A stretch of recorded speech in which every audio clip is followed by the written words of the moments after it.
You understand? And then we have other things as well that keeps you in poverty. Your perception.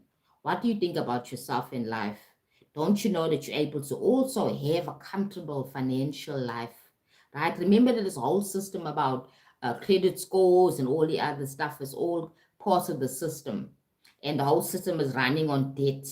Right now, eventually that system is going to crash. Eventually, it's going to crash. It has been shown to have some cracks here and there.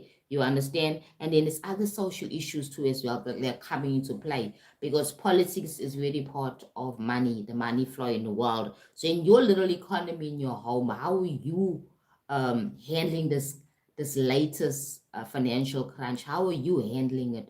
How are you responding and reacting to it? Just last week, our petrol went up again. I think it's 28 rand a liter, 28 rand a liter, right? This is like the third time in this year, so people are afraid. Economically, they're afraid, and I don't blame them. You understand? They're afraid of how they're going to cope, because everything increases.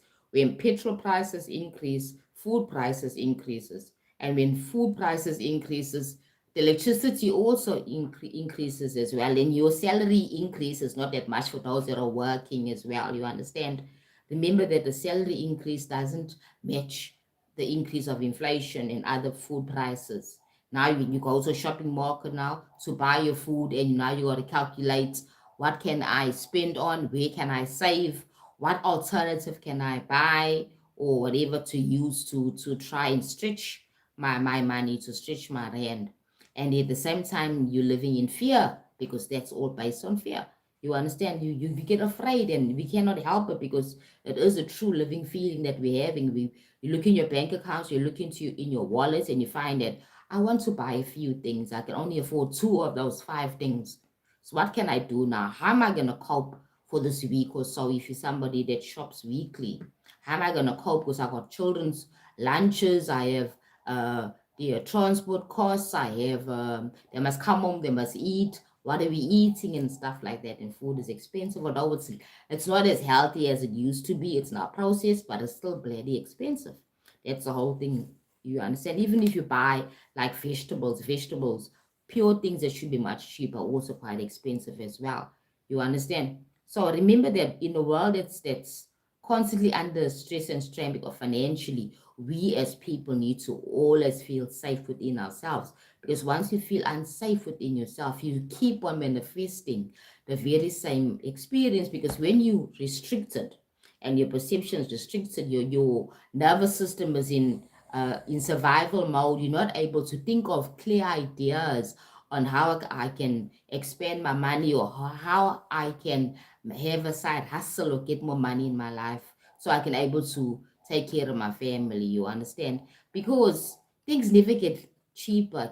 Things keep on getting more expensive at the same time. And then populations are growing, people are having children, and that gets even more expensive. It's just a vicious cycle. You understand? But it affects our nervous systems. That's why people get sick.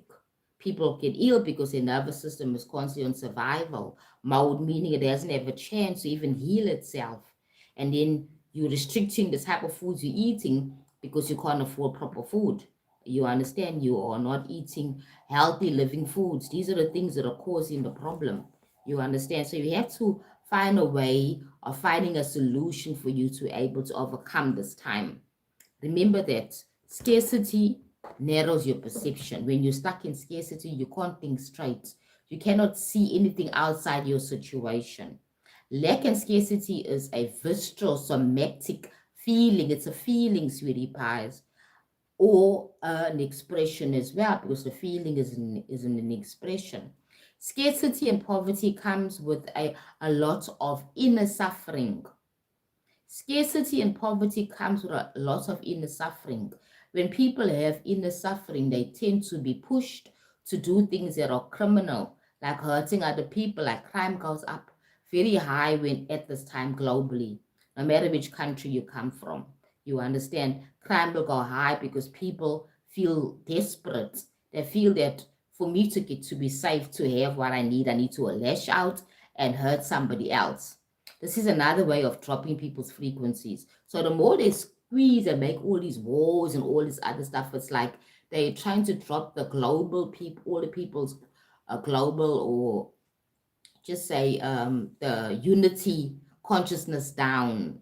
These things are not done by accident. They have a purpose. You understand, like the wars, Trump, and all the other stuff. Trump is somebody that's has been in presidency for twice now. The first time it was the same thing, but it was about borders and about fear, making people afraid. Try and polarize people. The thems and the us type of drama, make America great again, as if America is the only place in the world that really does need love and abundance and flow and everything else and safety and everything.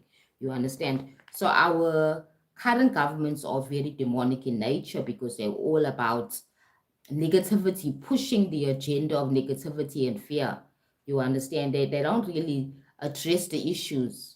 They don't really address the issues at all. And each government and each presidency has his own agenda that he's trying to also follow, trying to, most of them are hoarding health. They're hoarding wealth for themselves, not to help at all. So it becomes, it's just a job. It's just a position. It's a job. And I must gain as much as possible from my position.